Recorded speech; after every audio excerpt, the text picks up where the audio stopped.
Morning. How's everyone doing this morning? Just checking to make sure everyone's awake. Andre, I really loved that video. I couldn't decide if I was watching a football match or if I was buying a used car. It's sort of some combination there in the middle. So my name is Spencer Green. I'm the Chief Technology Officer for Tibco Software. I've been in IT about 26, 27 years now. 11 years at IT, and I'm at Tibco rather, and I'm responsible for running our global exchange business. So I'm going to start with a word from our CTO, typical for a Tibco presentation.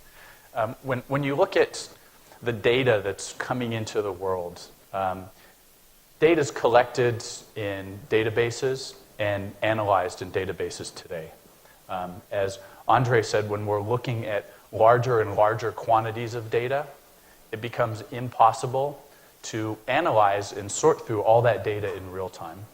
So what is more important is taking the knowledge that exists in that historical data, the information, the key advantages, the pieces of competitive intelligence that exist in your historical data sets, and then taking those rules and playing them back in real time.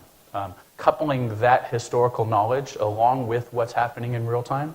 And if you can do that just a couple of seconds, then you're going to get a significant advantage over your competitors. Of course, no one can predict the markets. I'm not talking about looking at market data and predicting what's happening. But if you can look at how your customers interact with you, and you can use that knowledge just a few seconds ahead of everyone else, and that'll give you a great advantage. So today I'm going to talk a little bit about the flash crash, what caused it, some of the implications, and then sort of at the end a little bit about what are the pieces of data that you would want to look at and analyze in real time so that during the next flash crash, and yes, there will be one, and that's one of the topics, that you can start to judge what's going on as it starts to happen. Now, there was one interesting thing in Andre's piece, which is officially the cause of the flash crash from the SEC perspective was Waddell and Reed placed this giant sell order, the typical fat finger problem, as we call it in trading, right? So you get one trader who places a really large order, either intentionally or by accident, and then that has a substantial effect on the market. However, when you start to go back and you look at the data tick by tick, you analyze what actually happened, you'll notice that the large order that came through was not finished processing. In fact, it had only started processing by the time the market was hitting its bottom. And you can't actually see that in the video, the little audio thing that Andre put forward. So the SEC's initial response, actually their formal response was, hey, there was a fat finger trade, and that's what caused things to go wrong. But you have to wonder, is that really what caused things to go wrong? I'm not going to read that. So again, when you look at the E-mini price, and this is similar to what Andre showed, you can see the blue line, the price going down, and of course, as the price starts to dramatically go down, you get a reverse spike in volume, the volume going substantially up as people start to react to that. Here you can look at the ETF off of the S&P 500, and you can see a similar relationship to what happened to the actual S&P 500. Of course, the S&P 500 is the index, right? So you have all the individual stocks going down as well. So don't worry, you're not expected to read this. This is a test to make sure you're really awake. The CME said that 9% of the volume had only gone through by the time the crash was happening, right? So you think about it, well, wait a minute, if the crash was caused by a fat finger trade, but actually only 9% of the volume was through when the crash happened, well, what really caused the crash? So a modern crash in financial markets, I like to draw an analogy to an airplane crash in a modern society. You know? When an airplane crashes today, it's not one reason. It's not something was wrong with the engine, or there was a hydraulic problem, or there was weather, or something else, what you get is a conglomeration of multiple events all occurring at the same time. And in the case of the flash crash, what we had in the US was a large number of events actually occurring at the same time, each exacerbating the other, which caused the crash. So starting out with, and I'm just going to talk a little bit about these events, starting out with negative news. The very funny thing is, the negative news at the time of the flash crash was Greek debt. So we all know how much that's changed. So the market was already a little bit touchy. The last couple days before the crash, Greece had been going through some of their austerity programs. The ECB was still talking about whether they're going to do European bonds or what's going to happen with Germany and Greece. So the market was a little bit touchy. Because of that, volatility had gone up, right? So the market's a little bit touchy. Volatility starts to go up. So all the firms that are doing trading, not just HFT, and I'll talk about HFT, but all the buy-side firms, everyone involved in the market gets a little edgier, and all their algorithms get a little more specific in terms of looking at volatility and trying to manage for volatility, right? So then what happens? This large order comes in, and it starts to change the market. But again, the order wasn't completely processed. So as the order starts to go in, a few of the stocks start to exhibit volatility. At some point, within that very tight window, NYSE drops into what's called slow mode. So NYSE, being a specialist market historically, specialists were there to maintain market integrity. NYSE drops into specialist mode and slows down trading to go from completely electronic, which typically had been over 1,000 shares per order, to everything is having to go through the specialist for specific instruments. Now, in the US, we have, according to Larry Tabb, about 50 venues for cash equities trading. And that, in my opinion, is one of the fundamental problems that created the flash crash, which is something you will experience in South America. And I'll also talk a little bit about that, unless I run out of time. So NYSE drops into slow mode, and the liquidity that's typically coming out of NYSE, going into NYSE, all of a sudden stops, right? So in the US, because we have all these different liquidity venues, historically, NYSE, when it would list a company, it would trade its own listed companies, right? So 100% of the volume for something that was listed on NYSE would trade on NYSE. Well, then competition comes in, ECNs come in, ATSs come in, all these different types of trading venues come in. NYSE starts trading a smaller and smaller percentage of its own instruments. At the time of the flash crash, it was something like around 40%. Today, depending on what data you take and who you talk to, it's something around 30%. But imagine you have a stock, and at one point, 40% of the liquidity for the stock is all of a sudden off the market. What happens to the rest of the market? So all the other venues that are trading that instrument all have different rules from the regulatory perspective about what to do when there's high levels of market volatility. So if price crosses certain thresholds, then the market needs to respond this way. But NYSE has its own set of rules. In fact, Duncan was on CNBC that afternoon talking about, Duncan Niedermeyer, the CEO of NYSE, was talking about how great NYSE's specialist model was because it was restoring faith in the markets by putting everything back into an individual person. Well, that would be great, except for there's 49 other venues where all of this stuff is trading. Yeah? So in the US, because we have so many liquidity venues, the government tried to sort of organize it and created this thing called Reg NMS, National Market System. And the idea with Reg NMS, in Europe, their sort of equivalent is the MiFID, Markets in Financial Instruments Directive. The idea is in an area, in a geographical trading space where you have multiple liquidity venues, you need to have some way to protect retail investors. And in the US, with Reg NMS, the rule says that someone placing an order must get the best price that's immediately executable.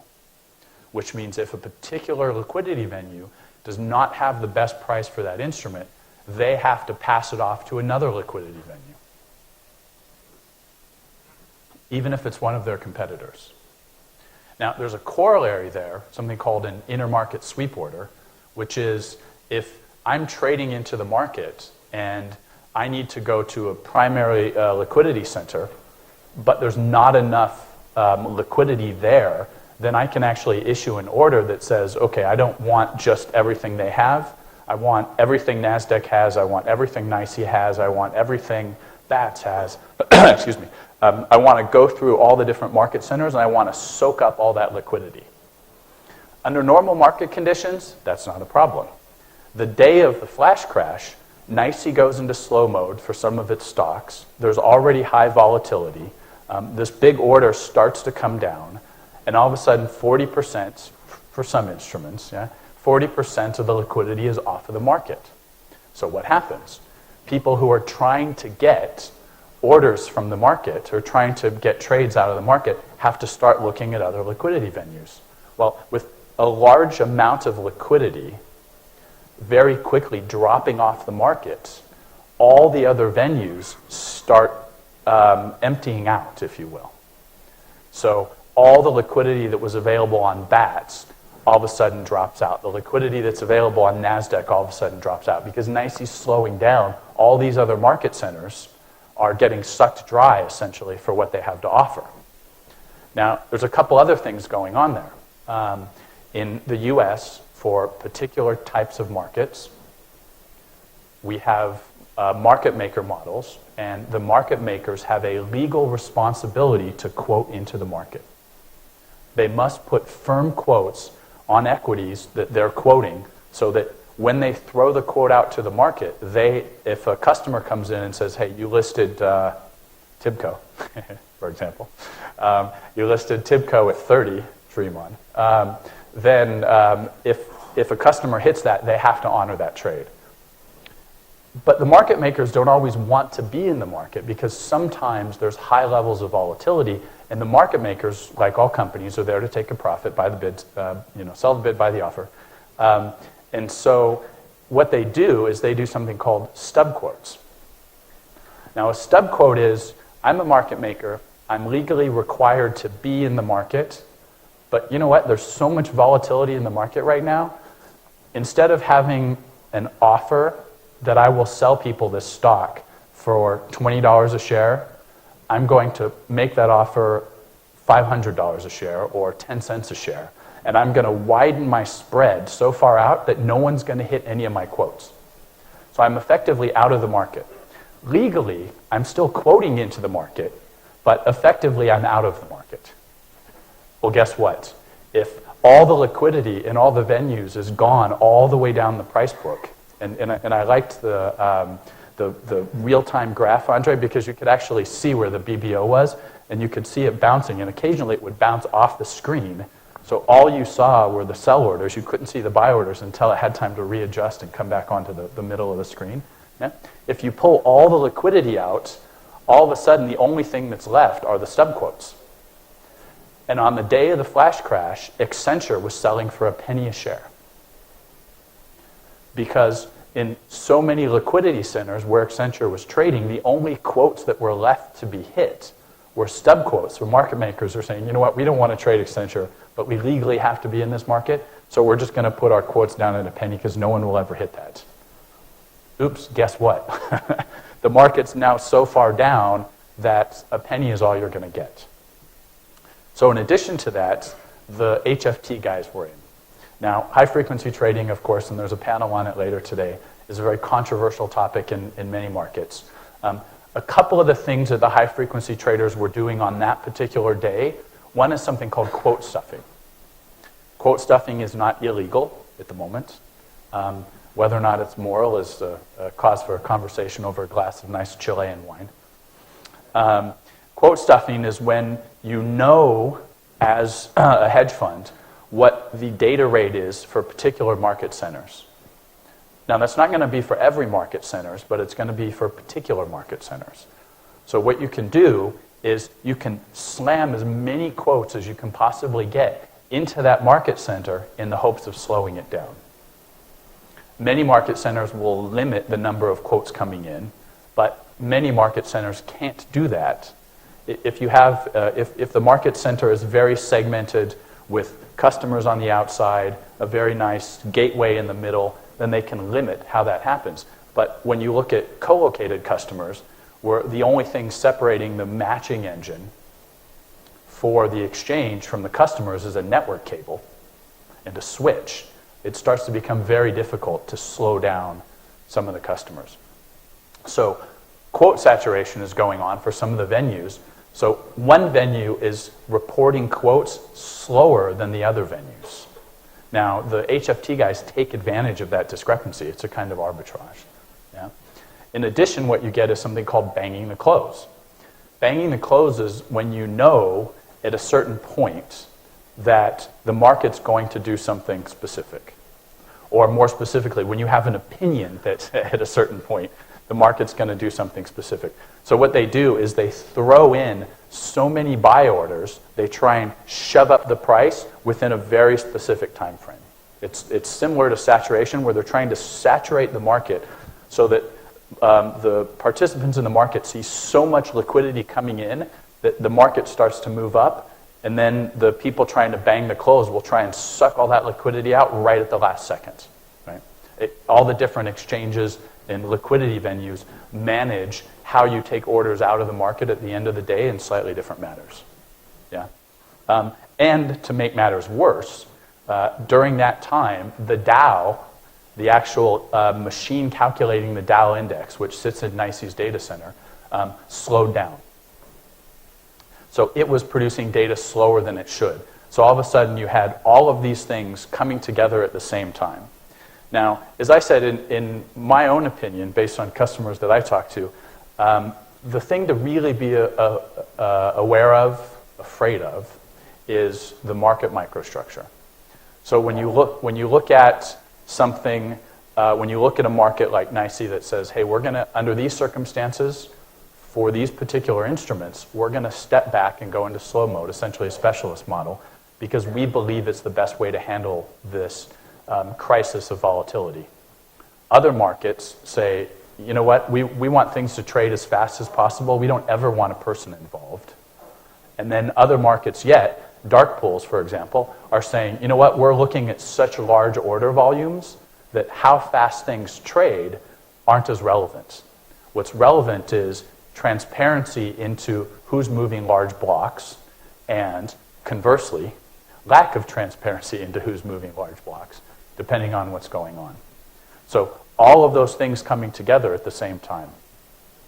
For TIBCO, I travel all around the world to talk to our different customers, Shanghai, Abu Dhabi, Singapore, CME, et cetera, et cetera. And one of the big global trends is the movement of markets towards centralized liquidity geographies. So what does that mean? So in the US, of course, we're a bit crazy. We have a very extreme set of market circumstances. In Europe, they took all of the regional exchanges and added the ability for everyone to trade everybody else's instruments. So essentially, you get one giant European market. That's great for investors. In South America, when Colombia, Chile, and Peru said, hey, we're going to put our market together, it's a first step towards having one virtual market, if you will, for cash equities in South America. In China, the Shanghai Exchange, which is one of my favorite customers, actually, because they have 20 million direct customer accounts at the exchange. So there's some interesting studies in finance that talk about volatility in markets is related to distance between market participants. So one of the roles historically of a broker-dealer, of a specialist, was to lower market volatility, maintain an orderly market, using the exact legal term. Well, if you have retail investors trading essentially with each other directly at the exchange, then the things that really drive markets, which are fear and greed, become more into play, and you get much higher levels of volatility. Now, one could argue the more levels that you have to disintermediate that, to push that back so that the fear and greed of individual investors are normalized, if you will, as you get closer to the market center, the more stability you get in markets. Of course, that's not the case, as the flash crash has certainly proved. But in China, the Shenzhen Stock Exchange and the Shanghai Stock Exchange will soon start trading each other's instruments. The government of China very recently allowed Hong Kong to trade renminbi-based shares. So instead of using Hong Kong dollars, or honkies as we call them, they can trade shares in renminbi, the currency of China. In addition, Hong Kong just opened up their market for crossing outside of the exchange. Right? It's sort of Pandora's box. Once you say you can cross outside the exchange, then you're going to get a litany of companies and market center types that are going to move in. The thing that happens typically is over time, business models get more complex. Right? The needs of customers get more complex. Society gets more complex.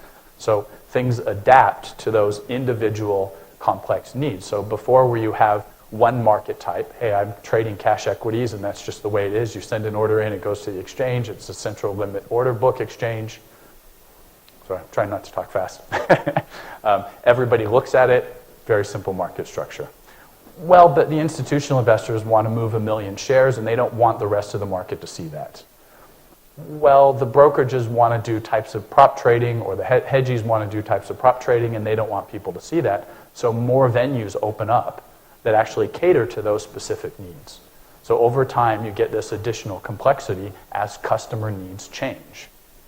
Soon, Hong Kong, Shenzhen, and Shanghai will trade each other's instruments, and you will get back office fungibility where you can buy in Hong Kong and you can sell in Shanghai. Or, looking out a bit further, maybe 5 years, you can buy in Hong Kong and you can sell in Singapore. In Asia, everyone sort of dislikes Singapore because Singapore has a very large market center by writing off of derivative instruments from the other market centers in Asia, because their regulatory infrastructures won't let them create as many instruments. The largest quantity of Hong Kong derivatives trading happens in Singapore.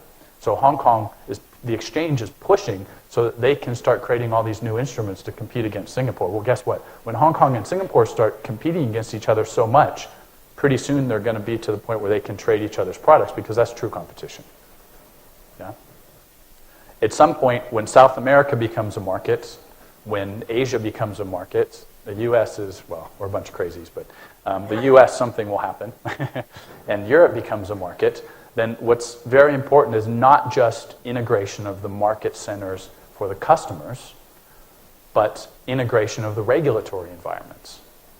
Now, that doesn't mean you have to put onerous rules upon every customer type and say, okay, for the hedge funds, you have to trade through a broker-dealer, a rule that was enacted, well, that was enforced in the U.S. recently, called the market access rule.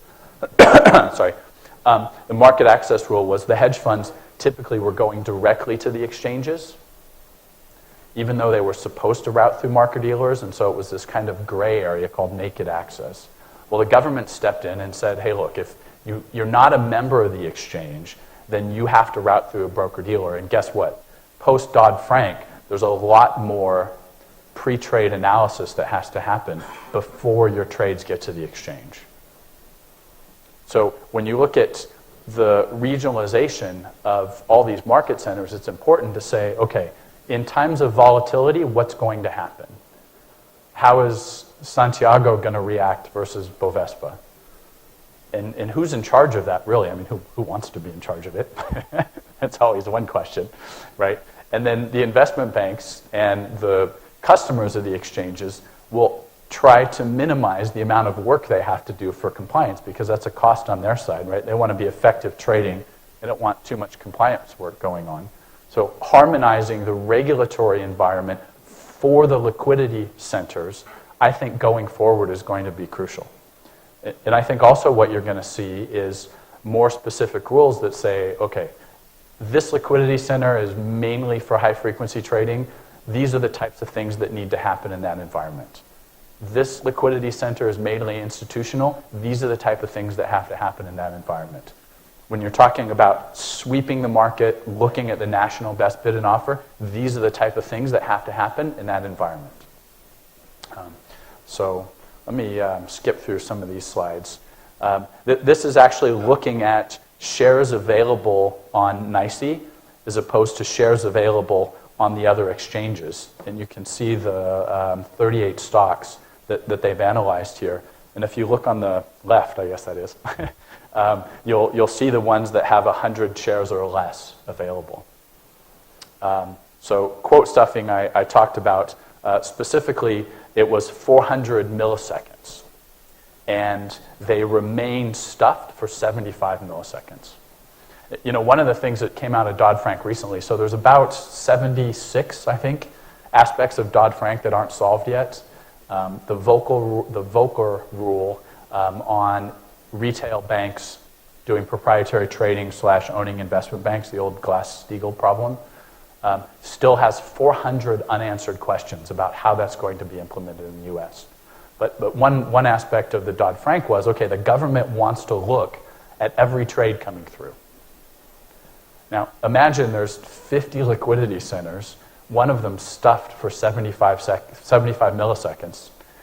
How's the government going to be able to manage that? It's not, right? I mean, that's at a level of granularity far below what's realistic. And you can actually see during the flash crash how the quote levels went up because a lot of the market makers for the different liquidity venues were trying to get out of the market, effectively get out of the market by moving their bids and offers out. One of the questions that comes up a lot is, are high-frequency trading firms market makers, or should they be market makers? A few weeks back, I was at the FIA show in Chicago, and the question from one of the guys from the SEC was, if we make HFT firms market makers, then the HFT firms are going to change their business model so much.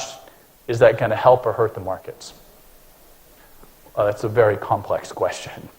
In my opinion, what I've seen happen is when high-frequency trading gets into a market, it changes the fundamental way that the market participants interact.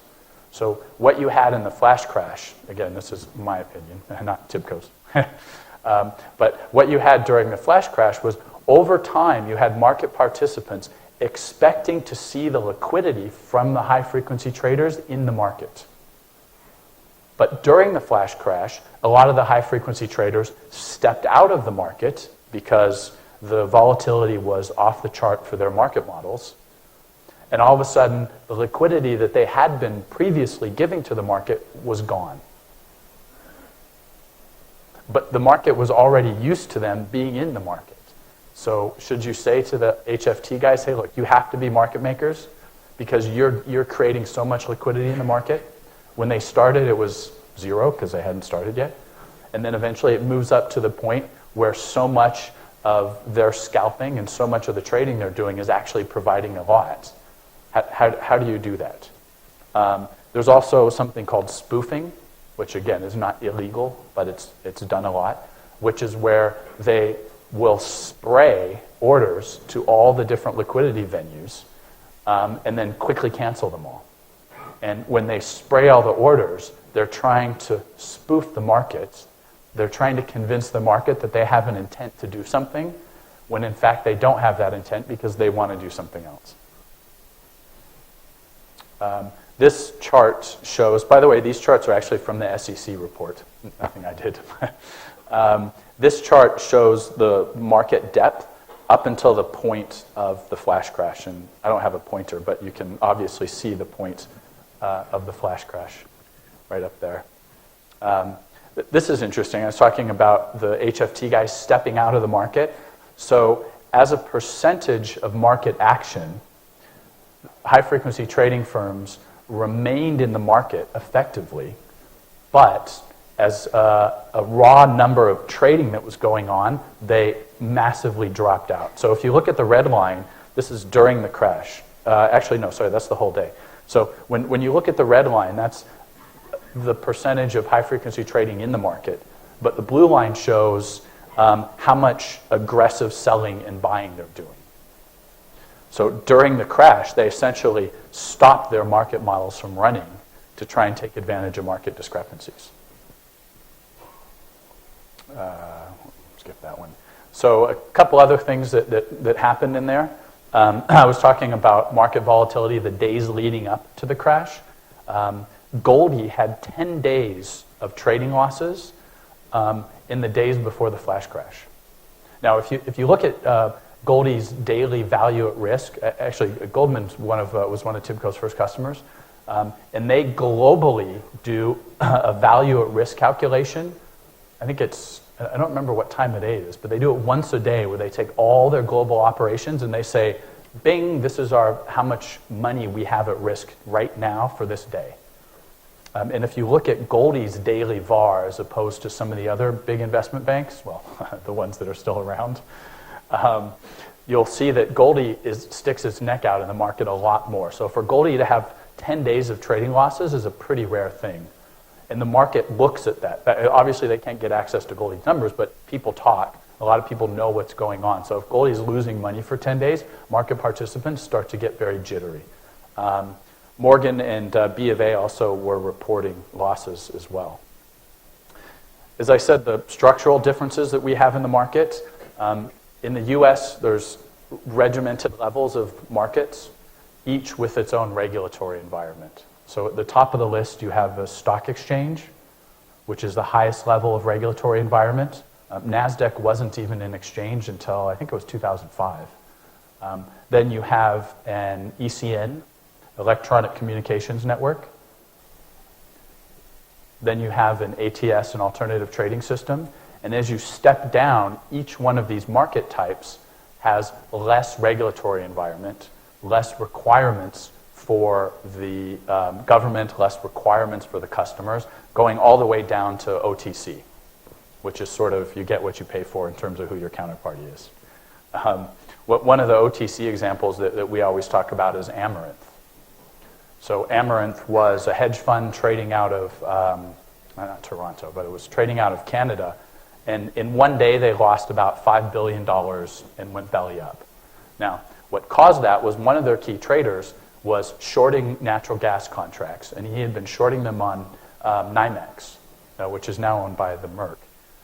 But NYMEX is a vertically integrated exchange, so they own their own clearing organization. So in the back office at NYMEX, they were looking at Amaranth's exposure to natural gas contracts, and they said, you know what, we're uncomfortable with one counterparty having so much exposure. So either they have to massively raise their collateral levels, or they have to cut down the number of contracts they have outstanding. Amaranth said, okay, you know what? We don't want to trade over there anymore. We're going to go trade on ICE, the Intercontinental Exchange. ICE is a full OTC market, and who the counterparty is at the time is non-transparent. So you essentially have no idea who your counterparty is. So they then moved a lot of that money that was trading on NYMEX over to ICE. When they went belly up, there was no centralized counterparty system, no clearing organization that was there behind the scenes to protect the people on the other sides of the trades when Amaranth could no longer pay. Since then, even the OTC market at ICE has implemented regulatory differences where when you trade, you can say, I want to trade and I don't care who the counterparty is, or here's a known list of counterparties and I only want to trade with these counterparties, or here's a list of counterparties and I only want these notional values of instruments that we're trading. So they actually have about 4 or 5 levels of how you can interact with counterparties. Now, if you think about that kind of market model, it's completely different from, I'm a high-frequency trader, and we have a customer at TIBCO who has some of our stuff co-load at NYSE's data center. They trade every instrument and every equity at every option level.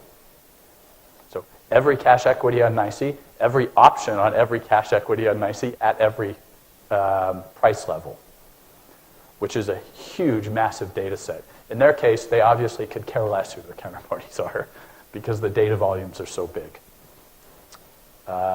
This is looking at market centers. So ADF, TRF, those are the feeds coming from the trade reporting facility from NYSE and NASDAQ at the time of the flash crash. So where they were doing a lot of liquidity, all of a sudden their liquidity dropped, and it then spread out to the other market centers.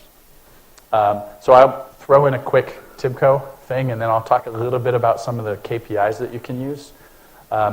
We have a lot of exchange customers. There's a list here. We have some new customers in South America, Colombia, and one other very big customer. We also have, as I said, CME is our largest global customer with over 6,000 implementations of TIBCO running around the world.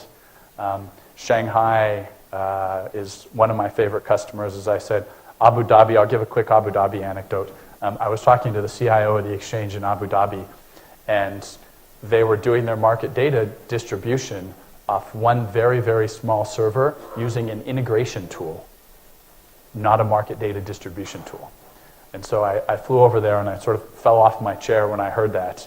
And then I said, wait a minute, chill out, the Californian in me.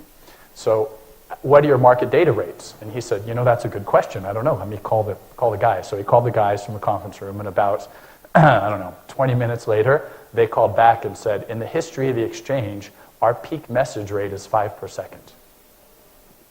And I said, okay, fine, here's my notebook.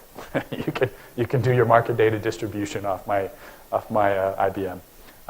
But anyway, looking at our customers, we have customers that are using a lot of TIBCO technologies in the core exchange, core trading, and customers that are using TIBCO technologies in the back office. So integration between what happens in real-time trading and back office, clearing, settlement, mid-office, surveillance risk. There's a lot of different things that our customers do, and I'm around all day, so if anyone has any questions, you can come hit me up. So let's look a little bit at, I'm running out of time, so I'm going to speed up a bit, but let's look a little bit at what you could have done during the flash crash. Problem, of course, in the case of the flash crash was you didn't have one or two pieces of data. You need to look at multiple pieces of data, multiple trends, and multiple regulatory models, and then fit all of that together into something that says, okay, this is what a risk transgression is in this instance. It's not a price threshold. It's not a market depth threshold. It's something else. So after the flash crash, this list actually came from several of our big customers that I interact with. What they want to do is put together something that looks at all these different pieces of information. What are NYSE's liquidity replenishment points? How do you differentiate between a stop in an individual instrument and a halt for the whole market? What's going on with the stub quotes? If you know who the market makers are for a particular venue, you can actually follow their quotes and say, hey, look, one particular firm is usually right there at the BBO, but all of a sudden now they're off. They're out. What's going on? You can look at the algo traders. Sorry. You can also look at things like rate of change in the market. And you can also look at a sort of larger level, you can look at what's happening with liquidity. So I have my own little liquidity model that I throw around called DIRT-PUF, only because I couldn't come up with a better acronym. But it looks at depth across venues, immediacy in financial markets, how quickly are things reacting. That's not how fast am I getting fills. That's what order types am I sending in, and then what's going on with those specific order types. What information is coming into the market, and again, that's key. Most people don't think about, gee, I need to put the regulatory environment per venue into my trading model. Well, guess what? In the future, it's going to be the regulatory environment per venue, per instrument type. Per instrument.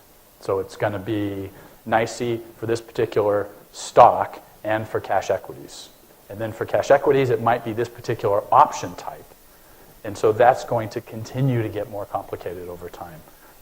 Looking at resilience and tightness, resilience is how fast does the market come back, which it always does in some fashion, right? So the video Andre put up, video audio, I don't know, some combination of the two, showed that the market did start to bounce back. Question is, how long does that take and what does that look like? You can actually quantify that and say, for particular instrument types, you can actually look at how quickly stocks bounce, how quickly they return to the median. I'm not talking about standard statistical stuff. There's other ways to do that as well. Tightness is how tight the market is. one of the things that happened during the flash crash is some markets, some cash equities where you have a very, very tight bid-offer spread, during the crash, the bid-offer spreads were massively widened. That in and of itself is an indication that something's going on in the market. Obviously, transparency. I was just reading an article from Larry Tabb last week, actually, where a lot of the HFT volume is moving to the dark pools, which is an interesting trend, right? Because the dark pools typically are for institutional investors that want to hide the volume, their intent that they're putting out to the market. So the HFT guys are going, well, wait a minute, we know there's going to be a 500,000 share trade going into that dark pool. Maybe we can go in there and cut it up and take some of that. But the market model is slightly different because a lot of the dark pools work on IOIs, where anonymously people put indications of interest into the dark pool. Well, what happens if an HFT trader starts looking at IOIs in a dark pool? It changes the model in terms of how they look. Obviously, priceability and fungibility, the ability to clear and settle trades in the back office. So something I buy in one place is the same, and I can sell it and buy it in another place. So that's basically it. Sorry, I have 3 minutes and 50 seconds left. I know that's not a lot of time. Does anyone have any questions, comments, want to heckle me? Thank you very much for your presentation. I'm Carlos from Itaú in Brazil. In Brazil, we have these auction methods. You know, I don't know. You're probably aware of this, the way the Brazilian exchange is. In a way, if there is a flash crash, we go under an auction for 5 minutes. So when you see Bovespa had a pretty decent chart which showed the flash crash and Bovespa fall, which was very limited to maybe 2-3% only.